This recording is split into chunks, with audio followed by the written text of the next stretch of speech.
Welcome back everybody to another post-match reaction video. And yes, I'm smiling because guess what? We are through to the Champions League semi-final. And in honor of our qualification to the semi-final stages of the Champions League, I have new nails and I have blue nails. So representing my team, happy with that. Of course, getting into the game itself, we did lose 1-0 on the night to Porto. Fantastic bicycle kick from Taremi in the final minute of the game.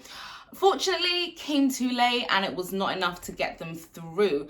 I know Porto will try and claim that penalty or a potential penalty claim afterwards, but that's just BS and that's just desperation at its finest. I'm going to be honest though, over the two legs, we definitely weren't the better team. I think Porto definitely outplayed us in the midfield, but defensively we were solid. And when it came to being clinical and taking our chances, we did that just a bit better than Porto in the end.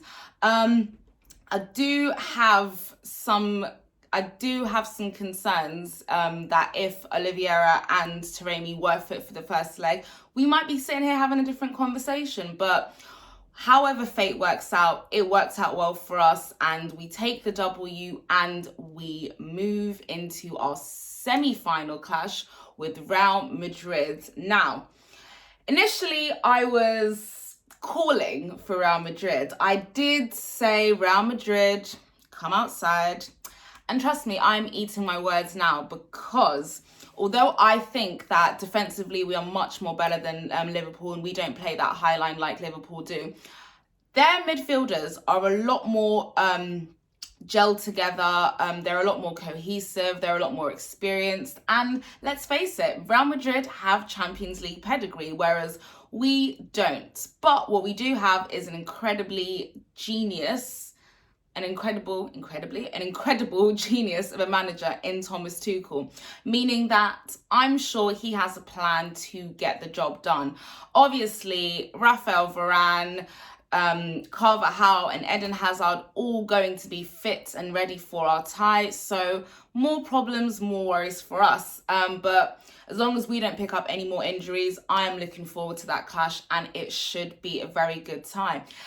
Coming back to the game itself, there's really not much I can talk about because the game in itself was quite boring. We were almost, as Chelsea fans, just watching a very well-drilled defensive performance because we didn't need to be offensive. We didn't need to go out and get the goals. It was Porto that needed to do that. So in terms of defensive performances, Thiago Silva coming in, shoring things at the back, another experienced leadership performance from him.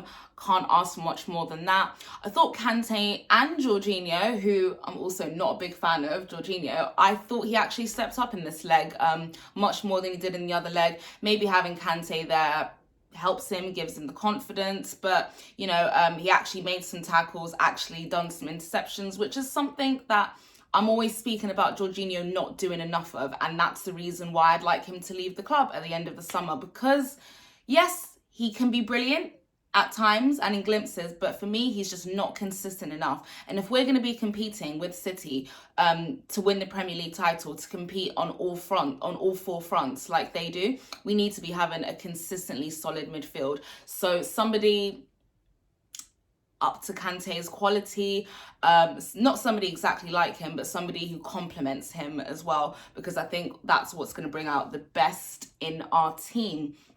Out of our attacking players, I'd have to say Pulisic is the one that stood out the most to me, making those runs, carrying the ball forward, almost seeing glimpses of the Pulisic from the back end of last season. So the fact that this guy was just getting fouled left, right and centre, and every time he fell to the ground, my heart and probably the hearts of all Chelsea's fans just stopped because we were like, oh God, is he okay? Is he okay? Because we know once Pulisic goes down, sometimes he might not get up very quickly. And that is a concern, and that has been a growing concern for us.